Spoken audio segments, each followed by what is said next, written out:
Olá, camaradas. Meu nome é Daniel Araújo. Vim trabalhar com vocês História Mundial, né? E a gente vai pegar o século XX, basicamente. E alguns temas que, para muita gente, são temas muito interessantes. A gente vai, sobretudo, trabalhar a Primeira Guerra Mundial, Segunda Guerra Mundial, fascismos, Guerra Fria. Então, temas e pós-Guerra Fria, né? O mundo atual. Então, são temas que, geralmente, até mesmo quem não gosta de história, tem uma, né, digamos assim, tem uma curiosidade maior com relação a esses temas de história mundial. Então vamos começar falando sobre a Primeira Guerra Mundial, um evento que vai de 1914 a 1918. Mas antes, é importante falar com vocês o seguinte: o meu objetivo aqui não é trabalhar a guerra como um fenômeno militar, mas sim como um fenômeno político.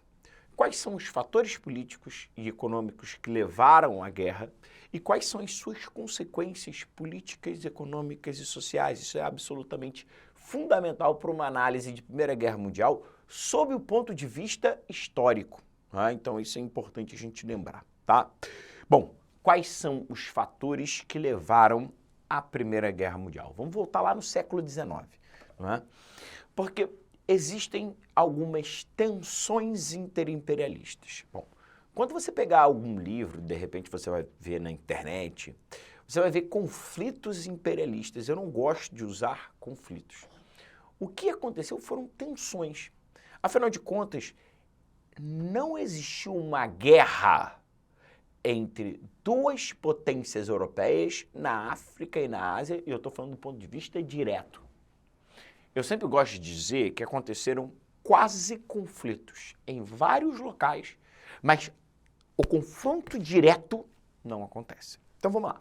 Vamos tentar entender a origem dessas tensões imperialistas. Bom, ao longo do século XIX, sobretudo na segunda metade do século XIX, a África e a Ásia vão ser divididas entre as principais potências europeias.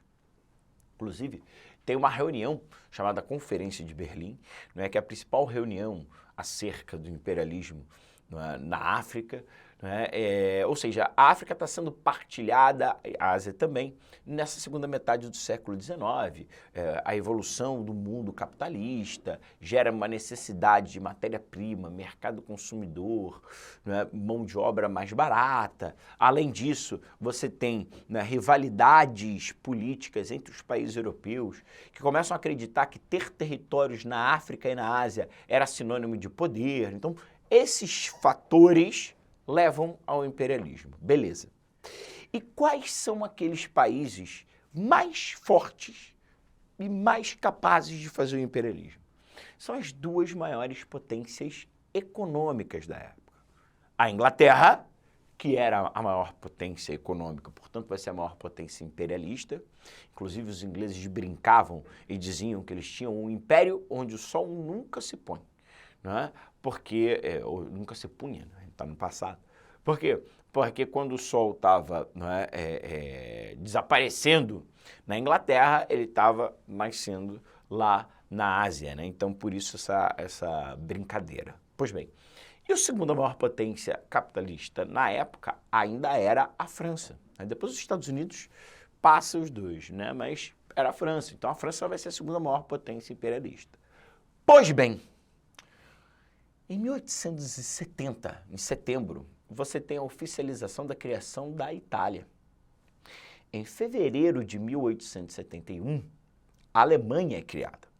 Pois bem, quando a Alemanha e a Itália se unificam e se tornam países, do jeito que a gente conhece hoje, Inglaterra e França já eram as principais potências imperialistas. Quando alemães e italianos olham para a África e para a Ásia, percebem que as melhores partes do bolo imperialista estavam com ingleses e franceses. Dessa forma, eu coloquei aqui, ó.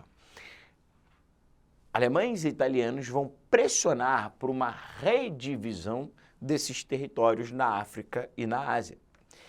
E isso vai gerar tensões, principalmente quando, a partir da década de 1890, os alemães vão adotar a chamada Weltpolitik, uma política externa assertiva, belicosa, expansionista, né? Então, a Alemanha vai buscar melhores territórios quer abocanhar o mundo, como está na charge, e isso vai gerar tensões, atritos com ingleses e franceses. O mais famoso desses atritos é aquele que acontece no Marrocos.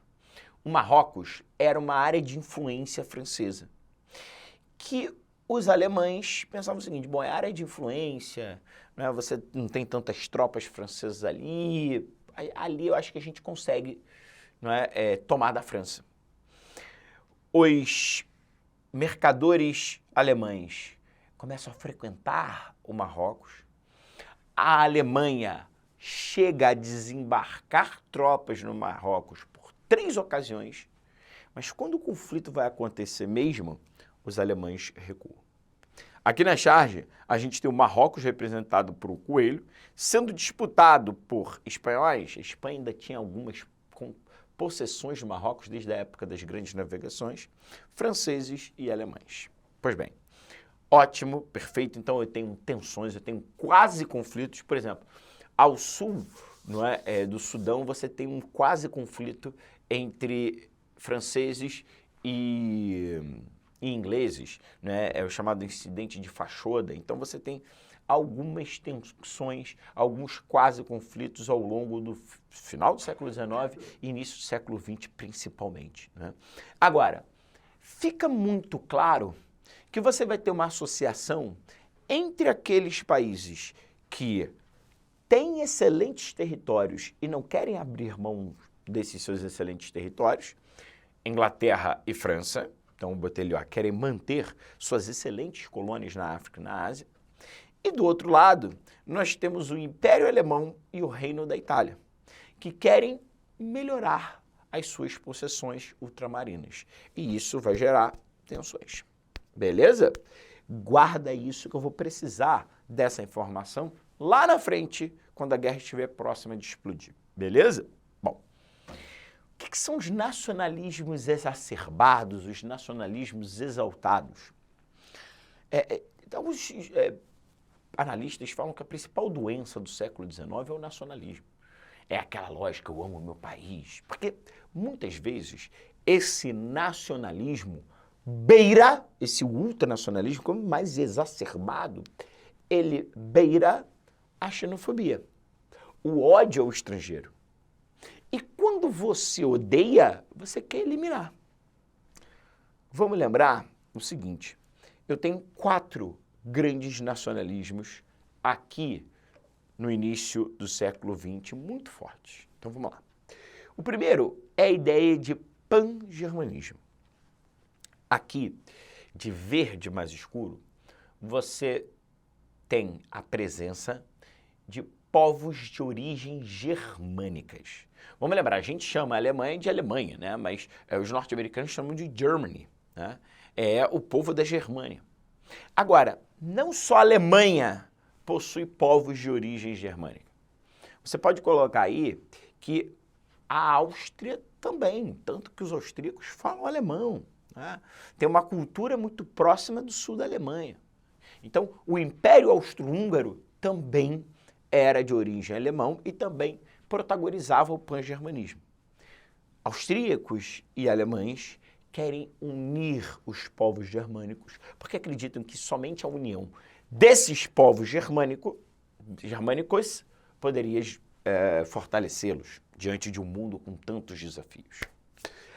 Se de um lado, aqui na Europa Central, digamos assim, nós temos o pan-germanismo ganhando muita força, e você vê que o pan-germanismo, ele tem aqui, ó, povos espalhados no leste da Europa, e isso vai gerar problema. Eu vou falar disso agora. Por que vai gerar problema? Porque lá no leste da Europa, você tem um nacionalismo próprio, que é o pan-eslavismo. É a união dos povos de origem eslava. Quais são esses povos de origem eslava? Bom, como você está vendo aí, principalmente o povo russo.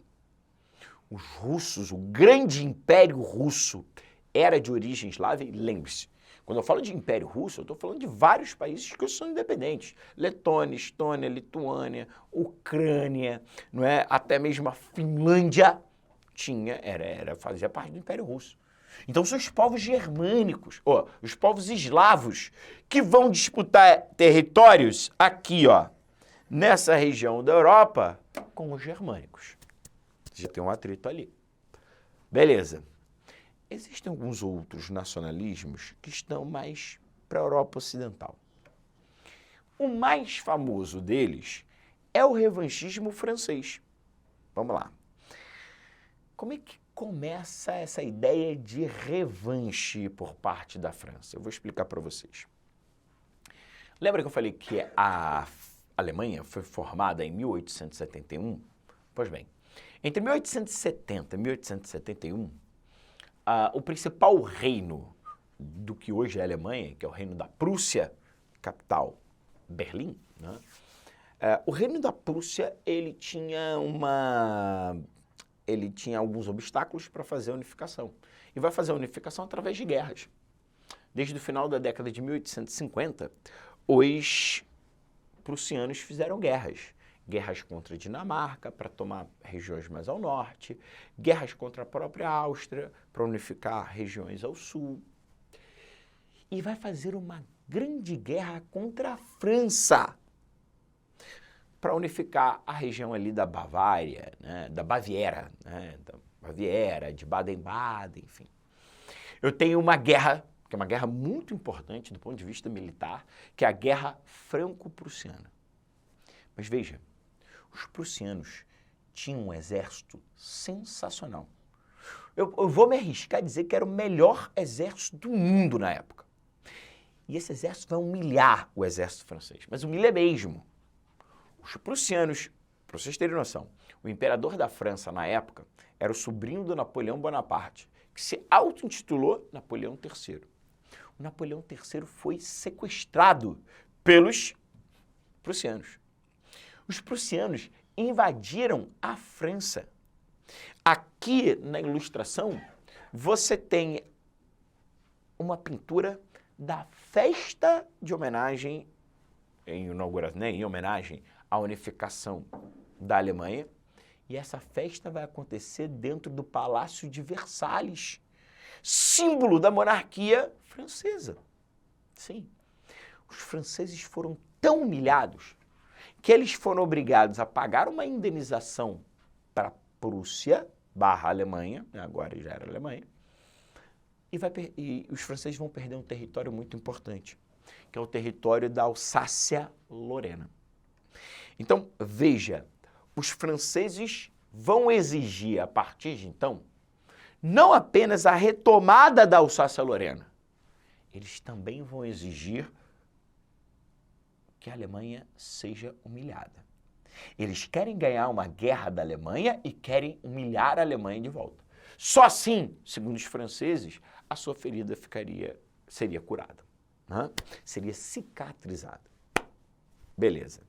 O quarto e último nacionalismo é a chamada rivalidade anglo-germânica. Isso daqui é muito fácil.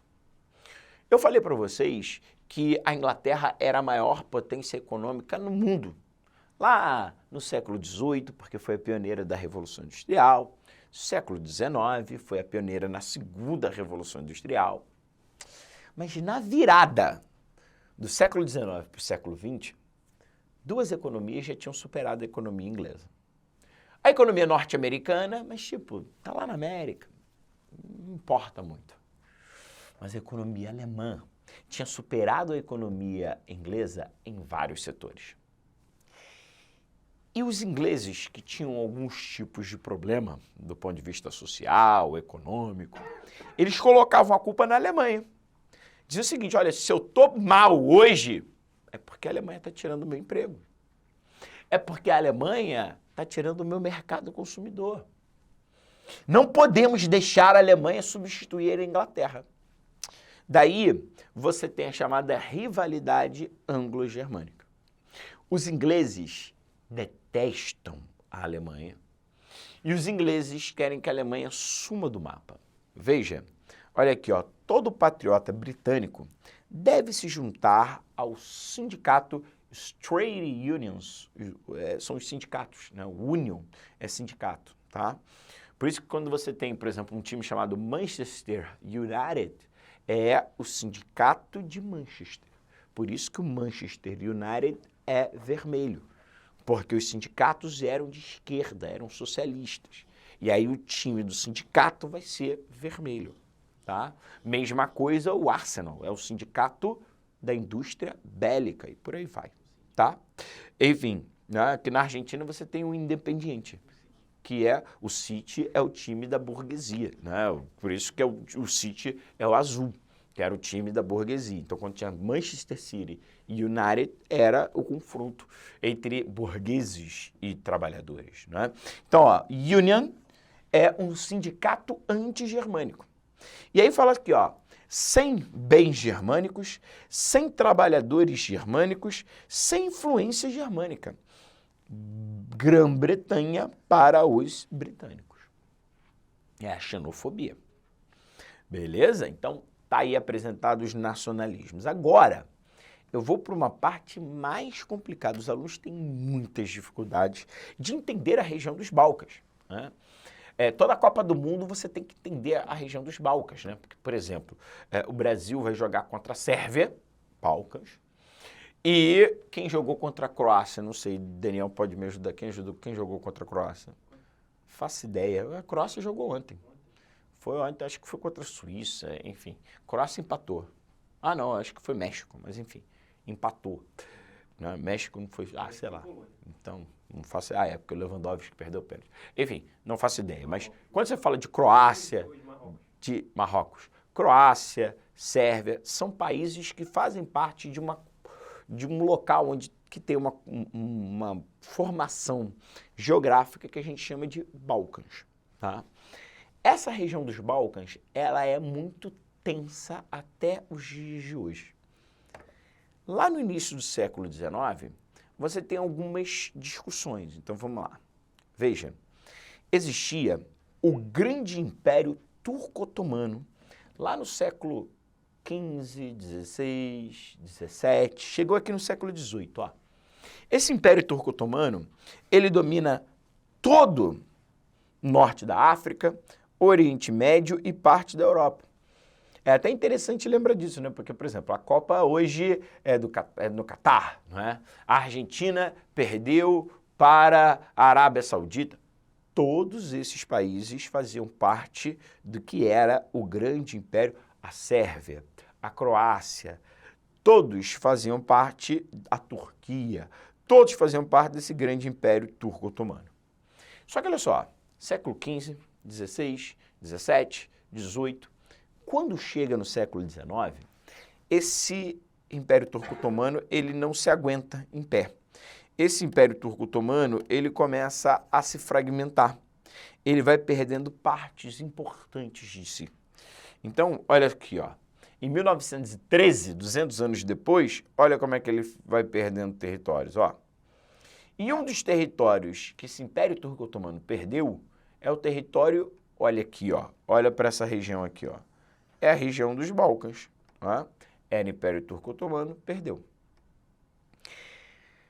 A grande questão é que essa região é tão importante, é só você pensar que hoje um dos principais destinos turísticos, não é, de praia da Europa não mais é a Grécia, né? É a Croácia, que tem um litoral aqui, ó, belíssimo. Beleza. Então, olha só, a grande discussão é quem vai ficar com esse território, né, que tem excelentes portos e que era da Bósnia. Bom, você tem uma disputa para saber quem vai ficar com a região da Bósnia.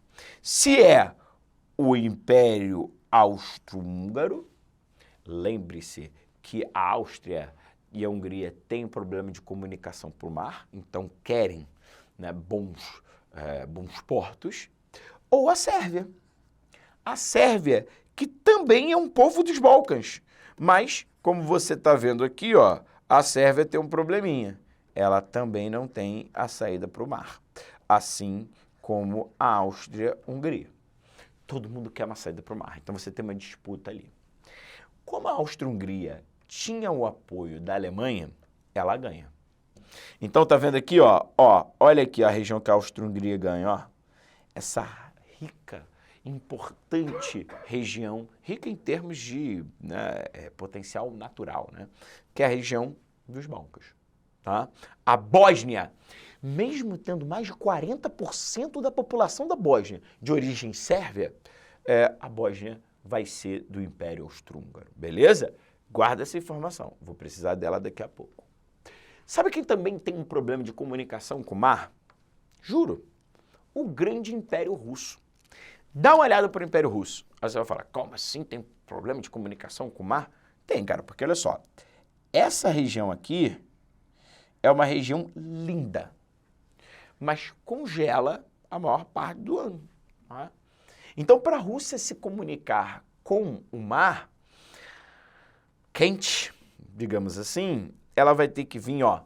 Por isso que você tem a guerra até agora, né, da Ucrânia, né? Os russos usavam a Ucrânia para, navegar o Mar Negro, passar pelos estreitos e chegar no Mar Grego. Beleza. Aí você fala assim, professor, então beleza. Qual é o problema aqui? O problema vai ser que tem que combinar com a Turquia, né? Tem que ver se a Turquia quer isso. Então, o Império Russo, ele quer a saída para o Mar Quente, que é o Mar Mediterrâneo, um mar que não congela, amigo, tá? Então, agora, como chegar nesse mar que não congela? Conquistando os estreitos, olha aqui, ó. Deixa eu voltar, mostrar para vocês, ó. Os estreitos são esses aqui. São os estreitos de Bósforo e Dardanelos, ó. Mais aproximado, tá? Eu tô querendo mostrar direitinho para vocês. Tanto que Istambul, na Turquia, tem parte na Europa e parte na Ásia, né? O pessoal sempre fala, né, que tem, não é? A Turquia é um país de 2 continentes, enfim, é uma posição estratégica ali. Os russos querem conquistar, né? Os turcos pensam, os russos pensam, o Império Turco-Otomano é um gigante doente, então vai ser mole a gente conseguir essas regiões. Bom, beleza, então tem mais uma tensão aí, anota no seu caderninho de tensões, né? E como você tem uma disputinha aqui, ó, uma disputinha pelos estreitos aqui, uma disputa pela Bósnia acolá, o ódio francês com relação à Alemanha ali também, a Inglaterra querendo que a Alemanha se exploda. Amigo, é importante você ter uma arma guardada, porque vai que você precisa usar, né? Então, os países europeus vão se armar até os dentes. São canhões de longo alcance, mísseis, não é? Que estão sendo construídos. A gente chama isso de a paz armada.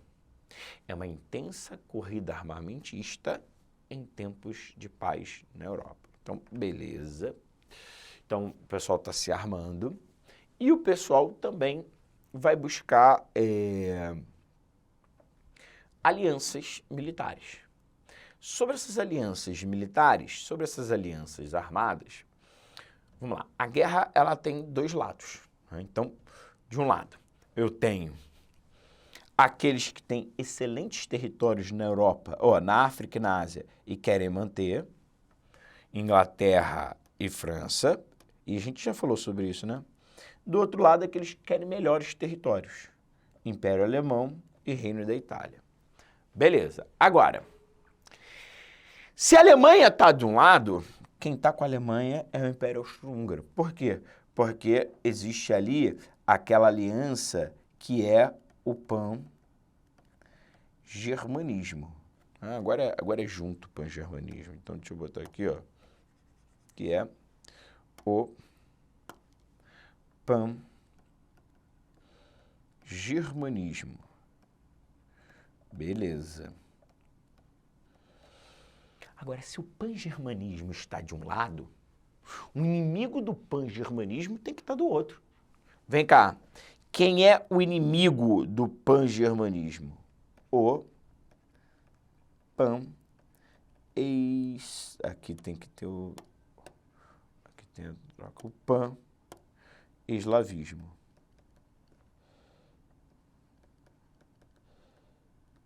Beleza. Gente, essa é a configuração inicial da Primeira Guerra Mundial.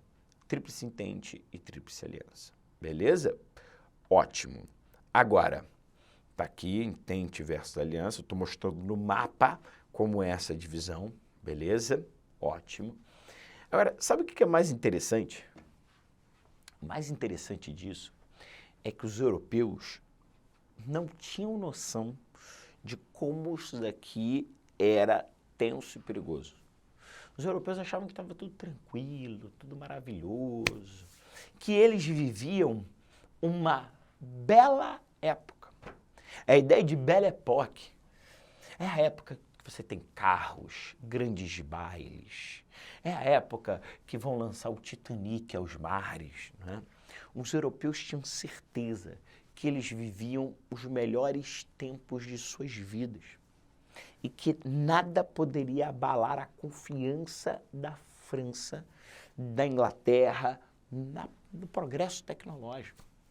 Anualmente, eles faziam feiras científicas, e aí os países apresentavam aqui a minha inovação, eu fiz isso, eu fiz aquilo, todo mundo, oh, que belo, que maravilhoso. Meus amigos, isso daqui vai explodir. Eu sempre falo que a Belle Époque ela tem como símbolo o Titanic, aquele navio belo, maravilhoso e que vai afundar. A Europa vai afundar. E eu vou dizer que um tiro vai detonar a guerra. Bom, um não, 3, né? Alguns. Mas eu vou explicar para vocês o estopim da guerra próximo tempo. No próximo tempo a gente vai para o estopim da Primeira Guerra Mundial e vamos trabalhar algumas fases da guerra, ok? Então, fico por aqui, abraços e até o próximo tempo.